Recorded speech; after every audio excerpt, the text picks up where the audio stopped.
All right, good evening, everyone.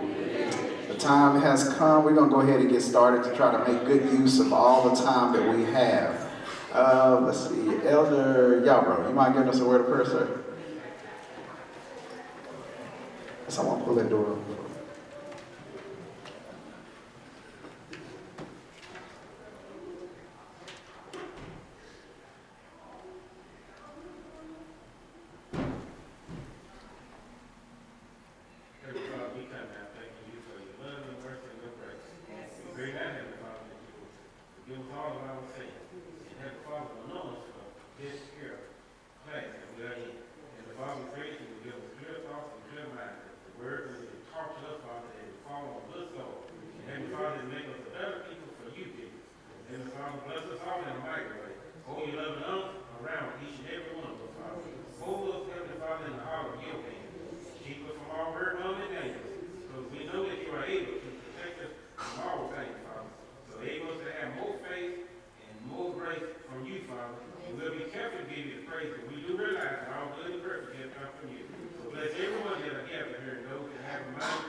Amen. Thank you, sir. How's everybody doing?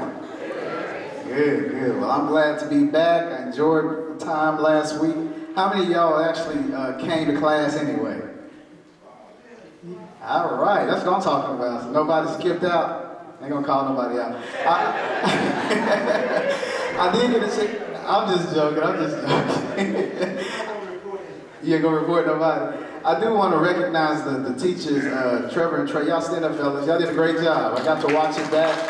Amen. And I had to call on them kind of at the late hour, and they were willing to step in and go ahead and take care of everything. So I appreciate them being willing to do that. Also, I want to recognize a very special, she's a guest now, but she won't be a guest after tonight. She's actually our newest member. It's Deborah Hill. Just wave your hand, sweetheart. Amen. She just joined a little while ago.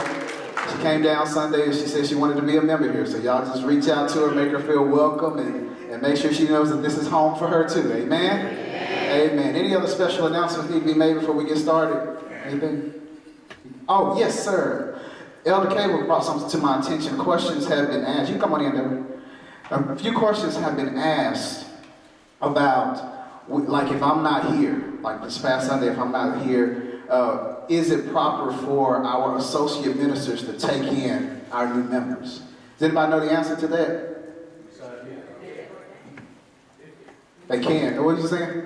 I was just saying, I told them that they belong to the presbytery.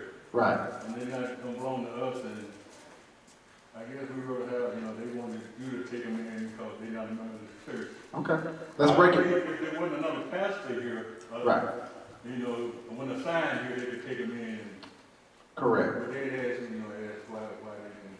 Let's break it down. Let's make it clear. Because they are ordained ministers, they are capable of baptizing, handling the sacraments, doing all the things that are part of our ministry. However, for this particular church, who's in charge when I'm not here? The elders. So whatever the elders deem appropriate for that moment is what the rule of the house should be. So even though we're familiar with them, they're here all the time, especially this Sunday. Ramisha happened to be here. She's my wife and everything. So it seems just automatic that they should just do their own thing. But no, our ministers are respectful enough and know the rules enough that they yield to the session to do what's needed for this church. Does that make sense? And they decided, which I'm glad they did, that they would prefer for the shepherd of this house to be here to acclimate the new members to the fold. Does that make sense? So that's been the decision typically here at the church. We did that with Pastor Jones, and that's typically what we've done. It's not that they can't do it. They can do it, and if the need arises and they're asked to do it, they will be qualified and willing to do it. But the reason they don't just do it on their own is because they're yielding to the leadership that's in place. Does that make sense? Any questions on that? All right, anytime we have questions about that, that's what we're here to learn, is what to do and why we do what we do so that we can do what we do better. Y'all got that? I couldn't say it again if I had to. All right, question from last week. Let's see. Well, 2 weeks ago, actually. I had 2 full weeks, so I know y'all got it. You got it. All right. Let's see. Where is it? Oh, who stood in the only pulpit mentioned in the Bible? Is that it? All right, who stood in the only pulpit mentioned in the Bible? Who got the answer for me? Elder Reddick, ready. Sister Jones, ready too. Let's all say 1, 2, 3. Ezra. Everybody had Ezra? All right, good deal. All right, what text do we have for that? All right, let's turn to Nehemiah, 8th chapter, verses 4 through 6. All right, we got a unanimous answer for a turn. A lot. It was the 2 weeks, right? That gave you extra time. All right, Nehemiah, 8th chapter, beginning at verse number 4. I'll give it to you. It's Jessica. Hi, y'all. We need to turn it up a little bit for her. She's with child, so we want to be sensitive to her needs. You all right, baby? You sure? All right. All right, Nehemiah 8th chapter, beginning at verse 4. Somebody got that? Ezra the scribe stood up on a high wooden platform built for the occasion. Beside him on his right stood Athaliah, Sheila, Eliah. I don't think it's... No, that's good. We already got what we needed. So that covers it right there. They built a platform for that occasion. So that was technically the only mention of a pulpit in the Bible. Okay. In some other translation, it had the word pulpit. It did. Okay. All right. Fantastic. All right. That's how y'all got it. And then y'all compared notes. Okay. All right. Everybody got that? Anybody have anything different? So everybody agree with that? All right. Good deal. All right. The next question for next week. Okay. Here it is. All right. Which Bible character was... Upon what Bible character was performed a surgical operation with use of an anesthetic? Upon which Bible character was performed a surgical operation with the use of an anesthetic? Had anesthesia back then, y'all didn't even know it. Upon which Bible character was performed a surgical operation with use of an anesthetic? All right. So let's see if we can come together on that one. See what we come up with. All right. Everybody got it? All right. So we are about midway through this study, preparing our leaders and our members for the details as it pertains to the confession of faith. I have marked that we're on page 32. Is that correct? We were talking about the election, the ordination, and installation of elders and deacons. So let's start on page 31. The section is 2.90, and the particular section we're on is 2.91. Okay? We talked about this a little bit the last time I was here, and I related also to our election process. We just had it a few months ago. So did we cover that in detail? Did I go over all of that? Did we finish that section? Are we on 31 or 32? So we are on 30? Okay. Okay, so we're on 2.92, which is on page 32. 2.92, which is on page 32. All right. So, I know like I said, I do remember discussing this. We had a few questions at that members meeting just to try to help us improve moving forward. But did we constitutionally held that election correctly? Y'all remember? Yes. By this book, we basically handled it correctly. However, there were opportunities for us to adjust if we had spoken at certain times. So it's important for us to know the rules in place of what to do as a guide, but it also is the method in which we handle things that come up that we want to see done differently. So we did handle it correctly, but we're always able to adjust it based on what this confession says, as long as we get the same goal accomplished, okay? So now that we've elected the officers, technically they're eligible to be installed and ordained. 2.92 is going to start telling us what the next step would be. So let's look on that page, 32, 2.92, and let's start reading there. Somebody read there.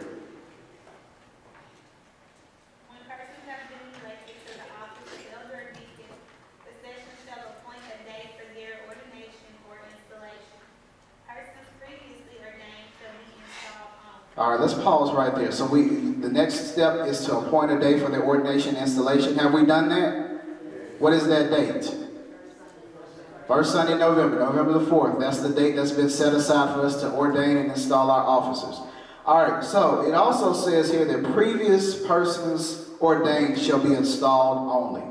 We actually have that particular instance in place this time.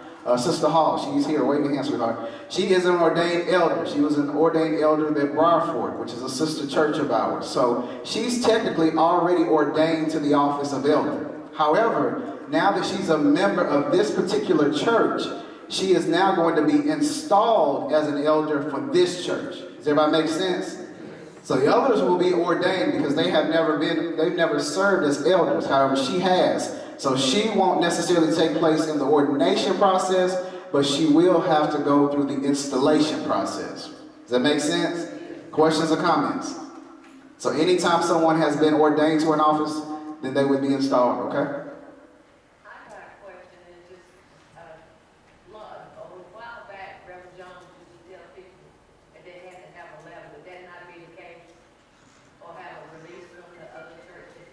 Right. Okay, y'all hear questions about a letter. What is that? You hear that all the time. You can come by a letter or you have to have a letter from another church. Does anybody know what the purpose of that is for and when it would apply? Talk loud.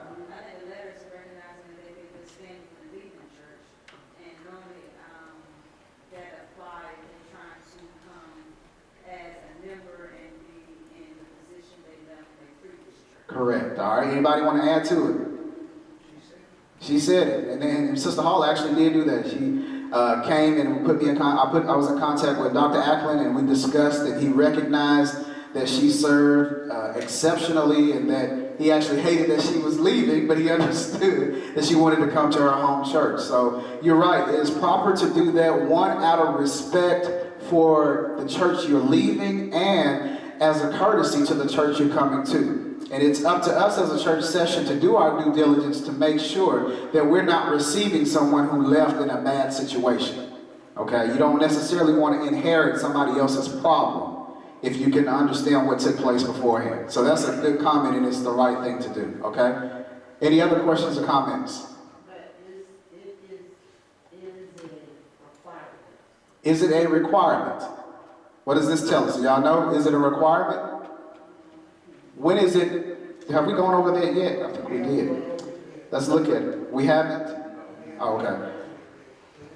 Basically, I'll give you a preview of it so that when we cover it, we can go over it in detail. Does anybody know when it's required or when it's asked based by the confession? When it's a sister church of ours. That's when it's asked of. If it's all the churches in our Huntsville Presbytery, each particular church, if they move from one particular church to the next, it is suggested and told by us, by this book, that we ought to make sure that there is a letter attached to them being received here. If they come from a different denomination, it's not necessarily required. Does that make sense?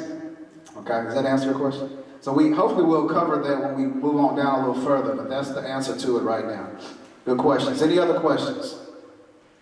All right, let's go back to where we left off.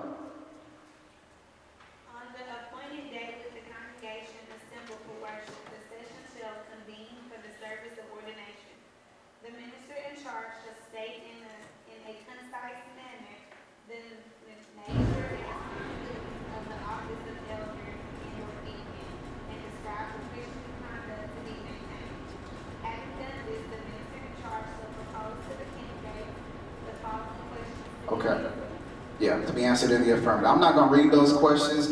You hear on the first Sunday, you'll actually see it being done. So we'll cover that when it's time. But that's technically what we will do. We will, inside of the worship service, there will be a set time where we will have a short ordination service.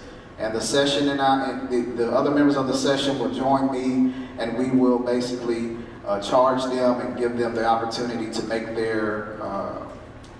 their responsibility public, if you will. Okay? So it's right there in print. You can read it if you want to, but again, it's the layout that we will use on the first Sunday.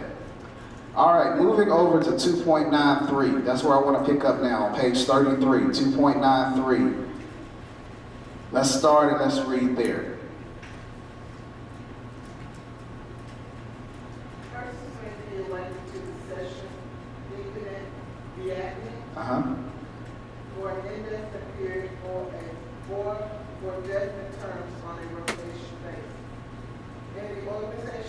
church, one type of tenure shall be adopted for the session deacon. In an existing church, a change in the type of tenure shall be by action to dissolve the session deaconate, install the new type of tenure, and select members to the session deaconate according to the new type of tenure. All right, let's talk about this a little bit. Basically, what this means is that when you have persons in an office of elder or deacon, they are elected to serve in that capacity for whichever time period has been set by whom? By that particular church. So it is possible to have churches inside the same presbytery that have elders and deacons that serve terms. I'm going to go over the terms in a minute, or some that serve indefinitely. And it can be right for both churches. It's dependent upon each particular church to deem and decide what that term and that basis would be. Okay? It mentions here if you're starting a new church, if you're organizing a new church, that should be established before you actually install and ordain those officers. Does that make sense? So that's what it's talking about. Any questions or comments so far? All right, let's read the rest of that. Such actions shall be taken by the congregation and a congregational meeting. If a particular church chooses to elect elders deacons for a definite term on a rotation basis, the term of office shall be for not less than 3 years, except when classes are established in the institution of the rotation plan or in case of unexpired term. All right, so what does that mean? In layman's terms, does anybody understand what that means? If you elect to have your officers serve for less than an indefinite term, what's the only requirement? It has a minimum of 3 years. They are to serve at least a minimum of 3 years. And then the church can determine if it's a rotational basis or if they rotate off or whatever the case may be. That's the only requirement, is that should you go to a term office, they have to serve at least 3 years. That's what that's saying, okay? Questions or comments? That's a very good question.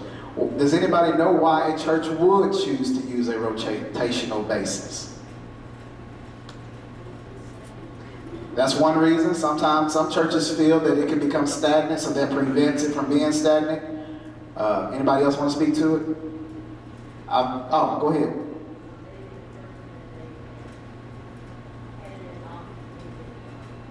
That could be the case. Although I would caution a church to let that be the reason you do it. You can remove them at any time if they're not doing their job, but that does happen. Anybody else? Could be a new church. Right. Go ahead. I'll come back to it. Okay. All right. Renata, what you were saying? Experience. Okay. Did I see another hand over here?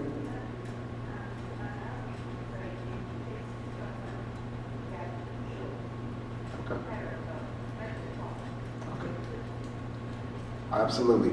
Any of these reasons could be appropriate, but the best one would be, I would go back to what Sister Jones say, in the spirit of that particular church, if they feel that there could be a risk of the church being stagnant, that would probably be the best reason to keep fresh people interchanging and the responsibility to remain intact with that person.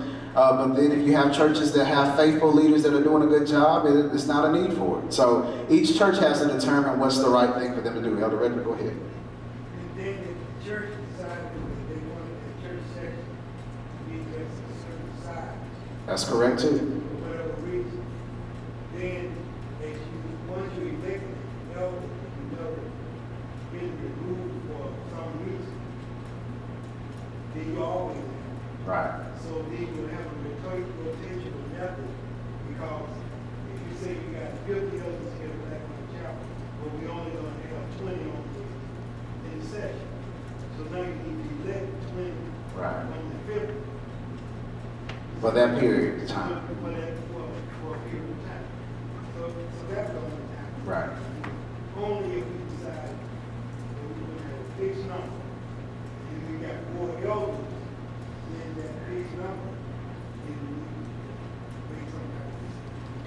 That makes sense? All right, good stuff. Any other questions? It can. It can. Yeah, that's a good point. It can be a disadvantage as well. What are some ways that it could be a disadvantage? It's not stable. It could create some instability. Anybody else? Very good. Don't have good wisdom. And one of the more important ones, there are a lot of times where the session does have to handle some very sensitive issues. And if you have people rotating off that don't operate in the spirit of which this office would entail, they can begin to sow discord among the church with personal information that otherwise may not have needed to even gotten out. So things like that can take place, and that can take place anytime, but especially if people don't respect the reason why they're serving and what they are to represent. So those things can happen. So there can be pros and cons either way, but it's up to each particular church to determine what's right for that church and for those people and to operate in that space, okay? Good input. Anybody else? All right, let's go back and pick up where we left off. We at 2.940? All right, somebody read that. Members of the session or diagonally fail to attend tasks of the state units in a 2-year without or if for other non-disciplinary reasons they become unacceptable to the church in the performance of their duties. The session may convene a congregational meeting to consider their removal from office by recall. Before such action is taken, however, opportunity shall be given to the persons involved to address the congregation. All right, this speaks more to what Sister Edwards was talking about a little while ago. If a person that's serving on the session or the diaconate is not participating or representing the church in a way that the church, the members, the people, or the session itself feels is appropriate, what actions can be taken? You can recall them. And what setting would that need to take place?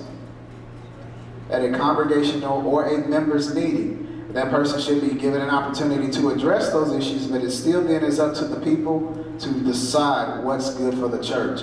And it mentioned attending meetings regularly. That's a big part of it. We have currently 13 elders, and 12 out of those 13 are expected to attend every single meeting that we have unless they otherwise make it known that they cannot be there. We only have one that's not required, and he is in the status that's called, help me, superannuated. I drew a blank. He's superannuated.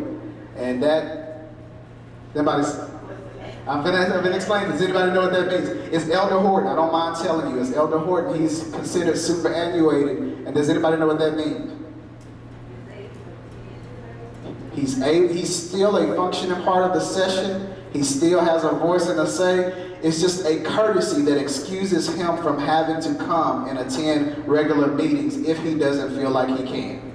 So it's a courtesy that's extended based on previous faithfulness and them being in a good standing, that the session recognizes that even if they're not there physically, they're still a very active part of that group. Okay, does that make sense? All right. But otherwise, they're expected to be there, and the same should be taking place with the deacons. They should be expected to attend meetings regularly and participate as deemed and as they said they would when they took that oath, okay? All right. Correct. It would be taken by whichever body that takes place in. It can take place at the presbytery level or so on, but it's deemed by that particular court to grant that person that status. Okay.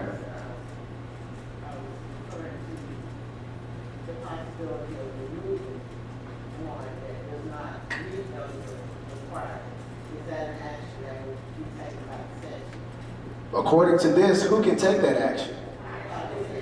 The congregation or the session. The session can recommend it to the congregation, but the congregation has to agree to it. Yeah. Tell us, right. The session cannot do it in their own meeting. They have to bring it to a congregational meeting to make it known what that action is requested of, and then the church body, the membership, would determine what action is taken. That's a good question. All right, go ahead. Superannuated? Yes. So I know the reason talks about the session, that's the child has, I mean, I think you don't have to have our number, but you have to have one more than the half.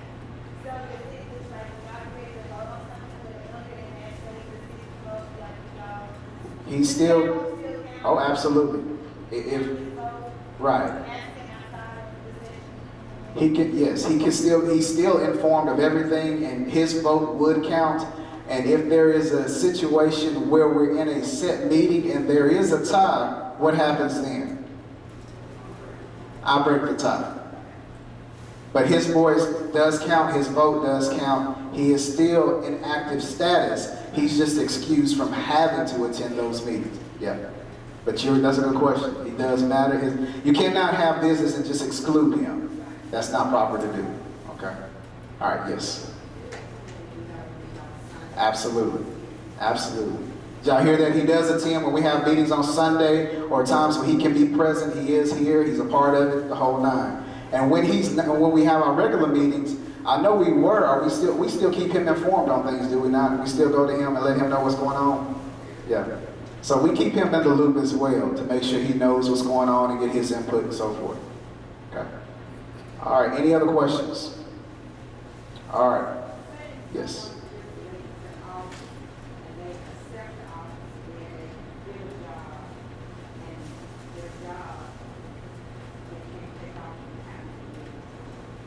Okay, so what would they need to do?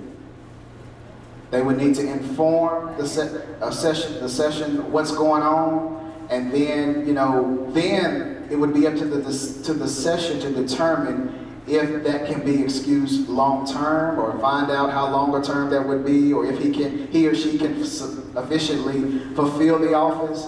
And if they do, I'm sure they would work it out with them to try to accommodate them. But if not, then they would have to bring it to the church to make them aware of what the issue is, and then the church would decide what needs to take place. But the proper courtesy is first to make it known. It should go through the clerk to the session. That's the appropriate way to send your communications, is to our church clerk. Who is our state clerk? Does anybody know? Elder Peterson. Wave your hand, brother. Yeah. That's our state clerk. Elder Redrick served for many years, and he turned it over to Dr. Peterson a few months back. But he's the state clerk, so the communication should be sent to him, and he will bring it to the session, and we would take action appropriately. Okay. Any other questions? Good deal. All right, let's go back 2.95 now.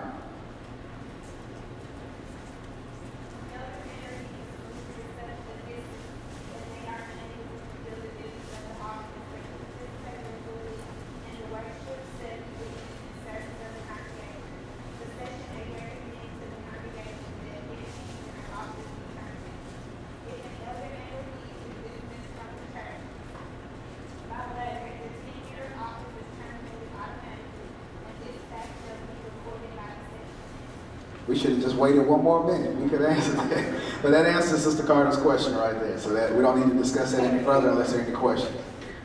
All right, let's go to the next one, 2.96.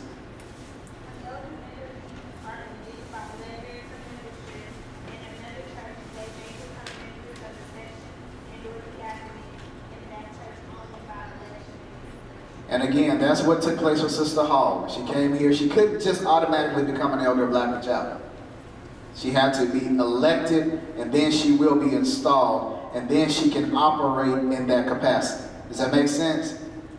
Some churches will, as a courtesy, recognize someone for what they did, but the proper way is for them to go through the process as this is stated, and to do it the right way. Okay? All right, any questions or comments on that? That covers the election, installation, and ordination of the session and the diaconate. All right. Who makes up the session? All right, very good. So we'll make sure we remember before we turn the page. All right. Now, yes.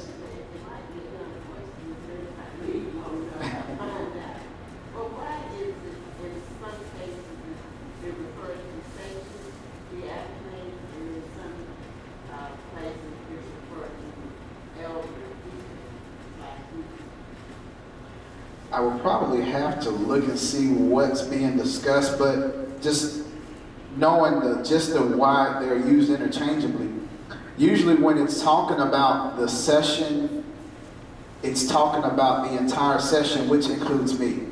You know, you can't have a session with just the pastor, and you can't have a session with just the elders.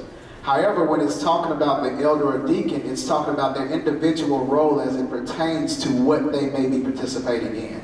So what I'm saying is, like, it could be saying something about what the session is supposed to do, but then it may say something about what the elder's responsibility is on the session.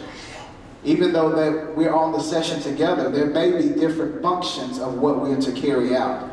Whereas I may be doing some ministry-related things, they may be doing some congregational type things. So it may reference the elders or deacons may do this, even though they are still officially a part of the session. Does that make sense? So what it's saying, when it's just mentioning elder or deacon, it's talking about their individual responsibility to whatever it's talking about. But when it says session, it's saying the elders and the minister in charge. There can be a distinction on different things that they have to do. Is that making sense? Does it make sense to y'all?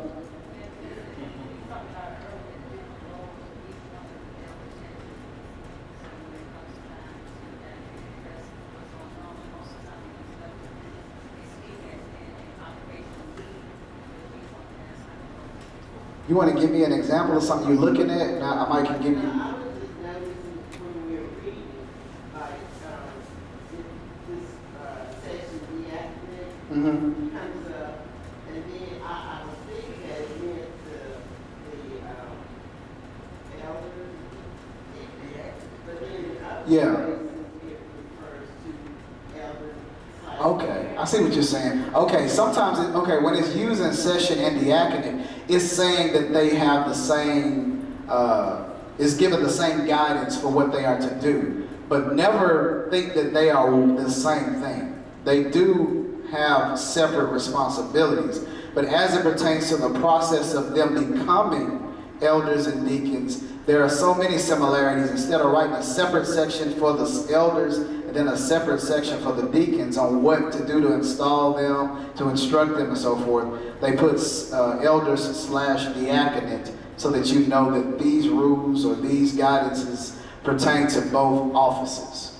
So they're not one and the same in and of their duties, but being trained and being ordained, it's very similar. So they're just using it to basically put it all in one section. Okay? Is that good? It's not a dumb question. I want to make sure we understand. Any other questions? All right, where we stop? Okay, so we're on page 34, 3.00. Now we're going to talk about some of the judicatories of the church. What are judicatories? I know that's a crazy word, but what is that word? We talked about that. What is a judicatory? A governing body? Is that what you're saying? Yeah. What are you saying? Duties, okay, all right. Anybody else? Technically, a judicatory is a court of the church, basically.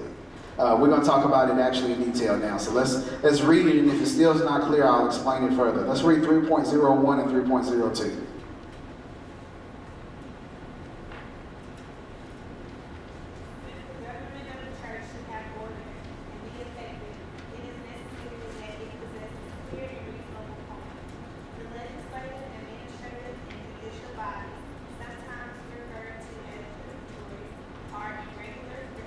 Gradation. All right, so it basically is the governing body of the church that provides the structure and the order for us to carry out our duties. Does that make sense? Now we're going to talk about the different judicatories we have inside of our CPCA church. Before we read it, does anybody know how many we have based on our previous study? How many? I hear 3, I hear 4. Can anybody name them? That's the first one. Presbytery, Synod, and General Assembly. So we have 4 judicatories of our church. Each one is an individual court that answers to the other. 3.02 is going to tell us how. Let's go ahead and read that. The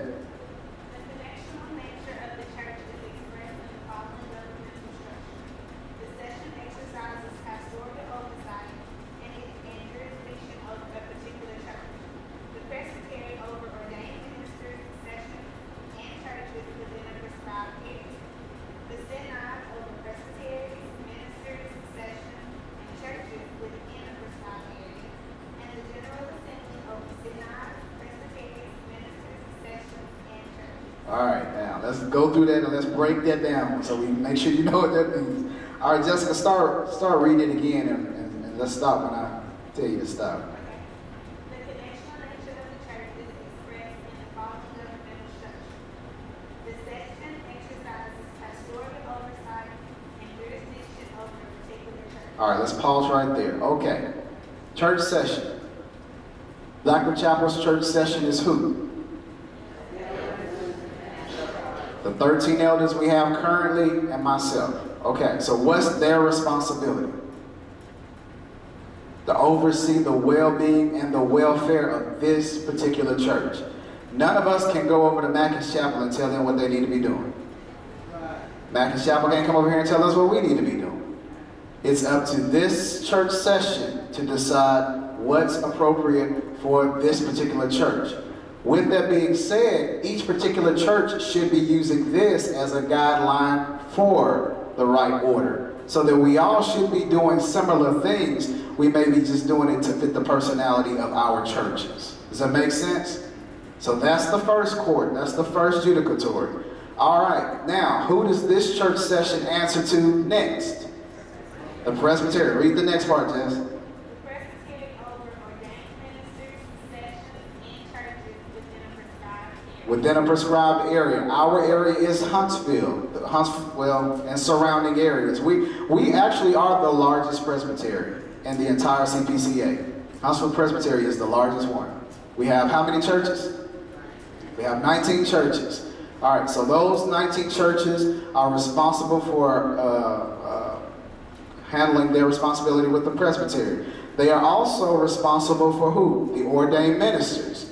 This is where Reverend Washington, myself, Reverend Watts, Reverend Wallace, Ramisha, Reverend Robinson, all of us are ordained ministers who answer to the Huntsville Presbytery body. Does that make sense? So they also have oversight over the church sessions. So all of the 19 church sessions have to also make reports and answer to the Huntsville Presbytery. Does that make sense? Any questions or comments? So, that's what happens at the presbytery level. What's the next level? Synod. Go ahead and read that one, Jessica. The synod over presbyteries, ministers, sessions, and churches within a prescribed area. Okay, there's that word again, prescribed area. We are part of what synod? Alabama Synod, which covers the entire state of Alabama. How convenient for us, because all synods aren't like that. Does anybody know how many presbyteries there are in Alabama? Oh, our officers don't even know. There are 6 presbyteries in Alabama. You know, there's the Tennessee Valley Presbytery, the Florence Presbytery, Huntsville Presbytery, Birmingham Presbytery, Tuscaloosa Presbytery, and South Alabama Presbytery. All of those presbyteries have a certain number of churches, but all of those churches together come together to form the Alabama Synod. But that also means that every ordained minister in the entire state of Alabama is a part of the Alabama Synod. They are responsible to attend those meetings, just like I talked about with the elders earlier, attending session. Unless they are superannuated, we are responsible to attend every meeting. And if we are not able to attend, we have to send in a reason or an excuse in order for it to be excused. Otherwise, we will be deemed not in good standing. Does that make sense? So that's the synod. And also all the church sessions of every church in Alabama also would answer to the Alabama Synod. Okay, does that make sense? What's the last one? Let's read the last part. General Assembly. And the General Assembly over synod, presbyteries, ministers, sessions, and churches. All right, every synod across the country, and well, I don't want to confuse y'all, but it doesn't even have to be in the country, I'm going to say that. There are churches worldwide that all would answer to the General Assembly Church, okay? Yes, there are churches in other countries that are still CPC affiliated that still are part of that particular General Assembly, okay? Does that make sense? So General Assembly is the top court. It covers anything that will come up the ranks to that court. It will be handled there. And could there be an instance where someone would go above General Assembly? It's a tricky question, isn't it? They have to go through the ranks, but could it go above General Assembly? Yes, it can go to civil court. If it is not rectified there, it can actually go up to the real civil court if needed, okay? Hopefully it never comes to that, but yes, we still have to be law-abiding citizens. All right. So does that make sense now, the judicatories, the different courts? We have 4 courts, and it is improper to skip and go from your session to try to go to the General Assembly. You will be shot down and sent back and told to go to the appropriate court. And if it's not handled at each court, then it's up to their court to send it to the next place. Does that make sense? Questions or comments? Does the secretary have to come to the session? Say that again for me. Like, does the secretary come in or is it kind of like a check in session or and go down the line? They don't officially, but you got some spies everywhere. I'll just say it like that. But if you are operating mainly, one, by the guidance of God, and then out of respect for this book, there should never be a reason why the presbytery should have to get involved in your church activities, unless there is an issue. They are not supposed to come into your church unless there is a reason for them to. And the reasons for them to are stated in this book. Does that make sense? No one can infiltrate your church unless you give them a reason to. Okay? Is that good? All right. Questions or comments before we turn the page? Because that's all I'm going to cover in this little section. Yes? What would be a reason for them to have to come into your church?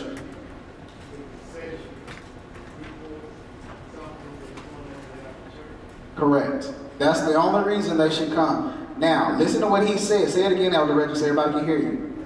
If the section report, then we'll have an issue here at the church. And we need the presbytery to come in as the court to deal with it. Now, you as a member, bring an issue to the session. Correct. We, by this book, have to go make sure. And the section gonna make sure that if we don't answer your question like you wanted, then we're gonna vote to send it up to the presbytery. So that court, listen to your side, do all whatever, and then whatever was decided, they will concur or not. Right. Now, the reason I had him restate that, because I don't want you to think that as a member, you are held hostage by the session. However, you also have to recognize as a member, you're supposed to respect the session and go through the proper protocol so that if there is an issue, it is handled the right way. Now, expounding a little bit more on those reasons, Cynthia, it can be any reason. It can be discord inside the church. It could be some moral things that you know have taken place with people in the church. It can be the session doing things wrong. There are some rogue sessions that just basically alienate the membership completely and do their own thing. If the members see that that's an issue, then they can call attention to it. But whatever the issue is, it's supposed to be addressed to the session first. And then if it's not handled there, it should go to the presbytery. Does that answer your question? Good question. Any other questions on that? All right. So, moving right along, like I said, 3.0, those other, it just expounds a little bit more on the judicatories. You can read that, and if you have any questions, we'll address those. But I want to move on. Let's turn to page 36, 4.0. It talks a little bit more detail about the session. Now, Sister Jones is separating the session from the diaconate. It's talking strictly about the session. So this section will be specifically for who? Who in the session? I'm going to keep asking you that because you'd be surprised how many people don't know that. All right, 4.0, let's start at 4.1. In my book, it's 36. Okay, and the big book is 37? Okay. 4.0, let's start at 4.1. The session of a particular church consists of the minister in charge, the elders elected by the congregation. There must be a minimum of 2 elders, but the actual number shall be determined by the congregation in accordance with such rules as we may establish. All that basically means is that any church starting has to have a minimum of how many elders? At least 2 and a minister, or a pastor, okay? It can be as many or as few as needed. Most churches determine it by their church size or their church needs, but that's the only requirement. Okay, questions on that?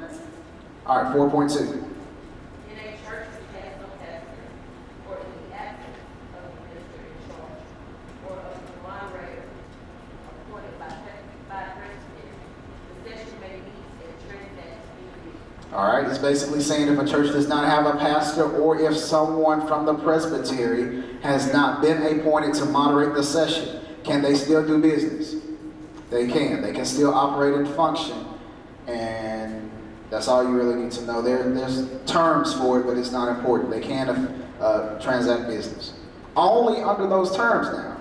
If there is a minister in charge or the presbytery has oversight and has assigned a moderator, then can they conduct business without that moderator? No, they cannot. That's unconstitutional. Okay? All right. 4.3. The session may be convened with 2 or more of its members for request. The minister in charge may convene the session at this time during or immediately following a regular service of worship, and at other times by giving proper notice to the session. All right, I know y'all hear all the time somebody saying the session needs to meet or I need to meet with the session. If that has happened, it either is my request for the session to meet or at least 2 of them have decided there's a reason we need to meet. If it's outside of our regular meeting. Does that make sense? One person can't just say, y'all need to stay here and meet. No, it has to be, it has to be at least how many? At least 2, or if the moderator asks for the session to meet. Okay? Questions or comments? All right, 4.4. A majority of the session constitutes a quorum unless the congregation has set a quorum otherwise. But any 2 elders in conjunction with the minister may receive members and grant letters of. All right, we talked about that quorum before. What's a quorum for our session after 13 elders?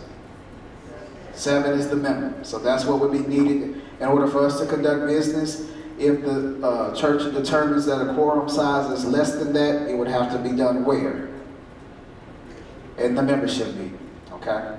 All right. Any questions? All right, 4.5. The session is charged with the authority and oversight of this particular church and has responsibility to Well, we don't have to read all of those. That just basically tells what the responsibilities of the session are. If y'all want to read them, we can, but it's just basically their responsibility. 1 is to issue the call to the pastor in regards to the members' requests. They should be working with the members in order to get that goal accomplished. And there is a guideline in our Constitution and in our appendix that outlines specifically the process to do that. Okay? They also help receive the members in church and resolve questions and handle conflicts and anything that comes up inside of the church. All of these are here.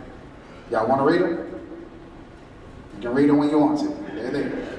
All right. I'm just trying to save us a little bit of time because we still got a little bit to cover. All right, let's drop down to 4.6 and let's read there.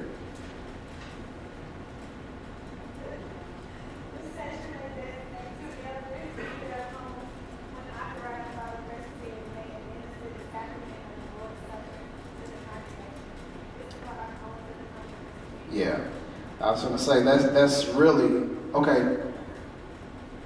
Who is the Cumberland Presbyterian Church? Let's call them our sister church.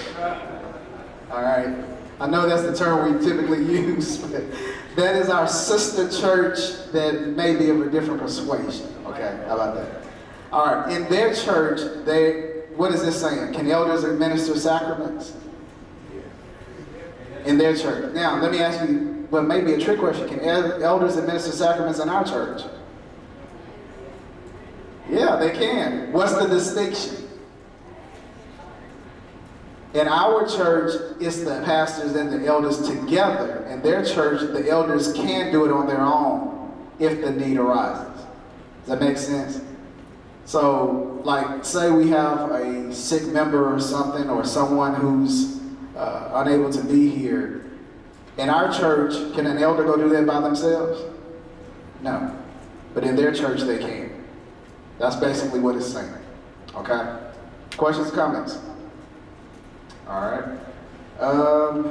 That's pretty much all that I plan to cover in the session section. Are there any other questions about the church session before I move forward? All right. If not, turn to the next page, 5.0. Talking about the presbytery. Let's read 5.1. Presbytery consists of the ordained ministers and the elders elected to represent the session of the church that are described here. All right, let's pause right there. The presbytery, are all the elders responsible for going to the presbytery? All right, very good. Y'all got that? When we read 5.4, we'll find out the size. But no, not all 13 of our elders have to go to the presbytery. However, they select representatives from the session to represent this church at the presbytery. And however many they send, and we'll talk about that number in a minute, they are to represent all 13 of the elders and this church. Does that make sense? So any needs of this church should be addressed to the session, so the session can place it in those representatives' hands to get done at the presbytery level. Am I making sense? However, all of our ordained ministers, every ordained minister in a presbytery is responsible to be at the presbytery meetings. Also, any licentiates, which are ministers that are on the process of becoming ordained ministers, they are also expected to be at those meetings. The probationers, which are entry-level ministers, they're asked to be there, but it's not necessarily a requirement. However, if there are probationers, I caution you strongly to come. One, so that you can learn what's taking place, and two, you do have watching eyes and people that are seeing how serious you take your calling. Is that good? Any questions on that? So those are the people that are expected to take part in the presbytery. All right, 5.4. Let's read that. The session of every particular church shall be entitled to one or more representatives in the presbytery. In a particular church having an active membership of 1 to 300, the session shall be entitled to send one elder as its representative to the presbytery. In a particular church having an active membership of 301 to 600, the session shall be entitled to send 2 elders as representatives to the presbytery, and the basis for representation shall continue in the above proportion. Elder representatives may be required to give proper evidence of their election by the session they represent. All right, so that's the guidelines for the number of representatives. We have 19 churches, so what's the minimum number of representatives of elders we would have? 19. However, how many would we send from this church? Does anybody know? Why is that? Absolutely. We have more than 300 active members, or what did it say? Active members. So we are qualified to send at least 2 reps from our session to the presbytery, which we do. Okay? Does that make sense? Questions or comments? All right. Let's see. That's the presbytery. That's pretty much all that I plan to cover. The presbytery does, I will say this because the next few pages cover this. The presbytery does have oversight over installing, ordaining ministers. They ordain the ministers. When we were ordained, we didn't get ordained by Blackburn Chapel. We were ordained by the Huntsville Presbytery. We were trained at Blackburn Chapel. We accepted our calling at Blackburn Chapel. And we were covered by Blackburn Chapel from a probationer up until we were ordained. But once we became ordained ministers, we transferred our membership from Blackburn Chapel to the Huntsville Presbytery. Does that make sense? If it don't make, ask questions. So, any minister that comes up in your particular church, they belong to your church until when? Until they're ordained. It doesn't mean that once they're ordained, they got to run away forever. That's why y'all can't get rid of us. You can't get rid of me, Reverend Washington, and the rest of them. We said we ain't going nowhere. But they can be, they have the freedom to, or the presbytery can ask of them to serve in different capacities. As a matter of fact, I'm sure she doesn't mind me sharing this. I'm on the committee on ministry, and one of the churches that's without a pastor right now is Cedar Grove. And if y'all notice, she wasn't here the first Sunday, and she won't be here this Sunday. She has been asked to help serve in the capacity of a minister and moderator of their session for this month, because she's an ordained minister. So when she goes to that church, she's acting in the place of a pastor, but she's serving on behalf of the Huntsville Presbytery. Does that make sense? She's still free to come and be a part of Blackford Chapel, whatever the Lord leads her to do. But her allegiance, if you will, would be to the presbytery, to be available to do whatever they ask her to do. Okay? Questions or comments? All right. Yes, what you say?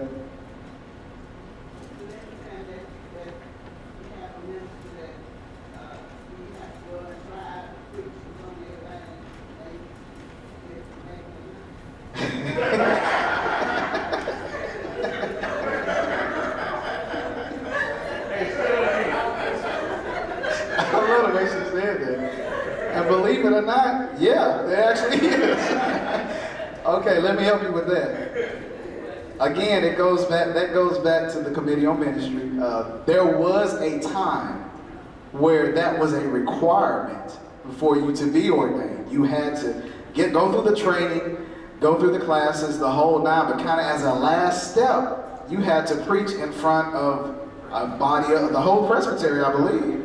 Yeah, you had to preach before the presbytery, and what they should be watching for is to make sure that you're doctrinally sound and that you are properly representing what you were trained and taught. However, there are some that will say whether or not you can preach or not and determine it based on that. However, that's no longer a requirement. However, that is still a part of the process now. Well, I'll say it's been reintroduced.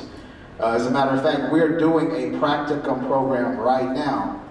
It's a 6-week program, well, 8-week, but we've condensed it to 6-week program where we're training ministers, preparing them for ordination. Once they complete this practicum, it will be, I think, middle of December. They will have to take an exam. I don't know if we're going to do it orally or just written. But they're also going to be asked to minister in front of the Committee on Ministry. Just again, to make sure that they have retained the training of what they have gone through, and to make sure that they are prepared to minister. And then they'll be eligible to be ordained in the next presbytery. Now, the reasoning behind that, and I can speak from experience on this, as an ordained minister, you don't want the first time that you have to moderate a session, do communion, the whole nine, to be in a live setting, especially in a place where you're unfamiliar. I was thankful that I went through that training, and also that Pastor Jones properly prepared me, because very shortly after I was ordained, I was sent to several different churches and had to do communion, had to do several different activities of a pastor. And had I not been given the opportunity to do those things, it's a big difference between watching it being done and you doing it yourself. Amen, Reverend Washington? It's a big difference. You can see it done your whole life. But once this actually falls to you, it's definitely different, and you become thankful for the training and the preparation that took place in order for you to be prepared to do it, okay? So it seems hard, but if it's done in the right spirit, it's a helpful tool to help them be prepared for what they're about to be asked to do. Because you can be, we reminded the ministers of this just last night. We did the training last night. Once you're ordained, we were giving them an opportunity to moderate a session. That was the training last night. We told them, the moderator happened to be there, the moderator of the presbytery. We told them, once you become ordained, you are subject to be asked to moderate the presbytery. You can be asked to come and stand in the moderator's place and moderate the entire presbytery meeting. And just imagine if you're asked to do that and you've never even moderated a session or moderated anything. That's an intimidating thing. But once you become ordained, you're expected to be fully capable of making good what your calling requires. Okay?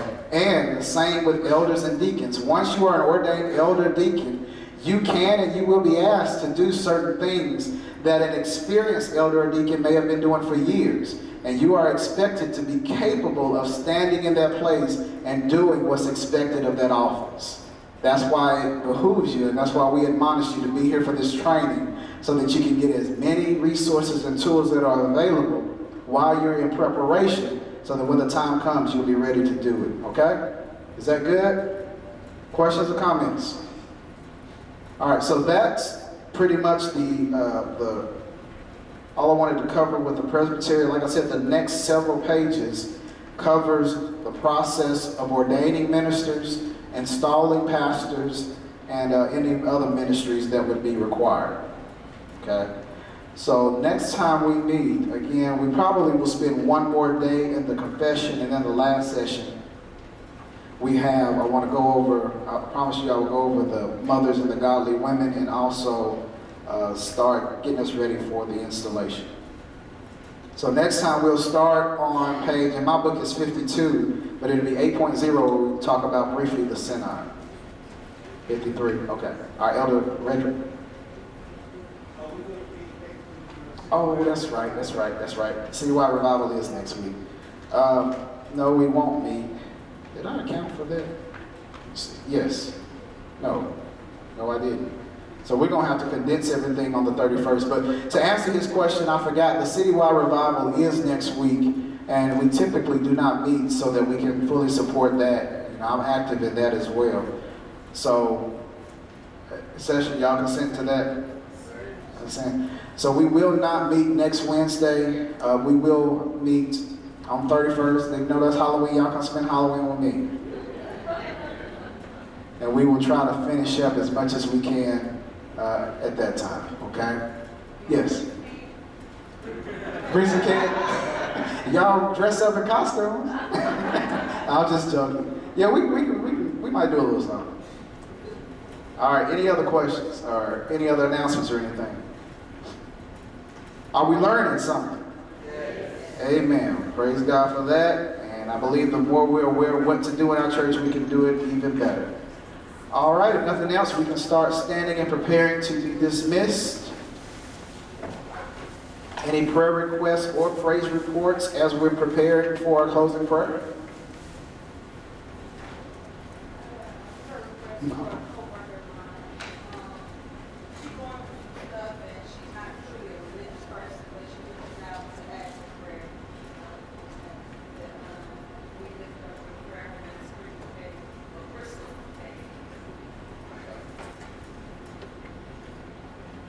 Anybody else?